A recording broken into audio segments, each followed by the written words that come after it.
I am the Tofu Golem. Please enjoy the video. You start by creating a Google Cloud project and enabling the Maps JavaScript API.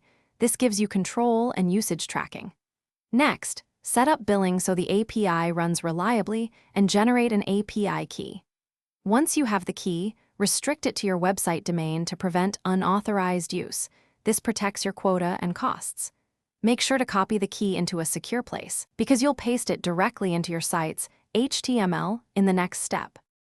Now add the Maps JavaScript include to your page using your API key and add a container div with explicit width and height so the map renders. Then create an init map function that defines center coordinates, zoom level, and any markers or info windows you need. This is where you control user focus and interactivity. Once done, call init map as a callback from the script tag, or load it after DOM ready to ensure the element exists before initialization occurs.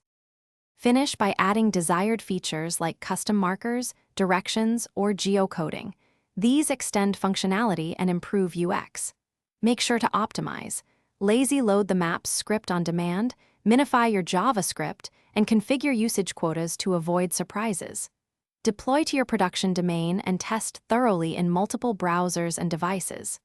If something breaks, check the browser console for API errors and verify the API key restrictions and billing status.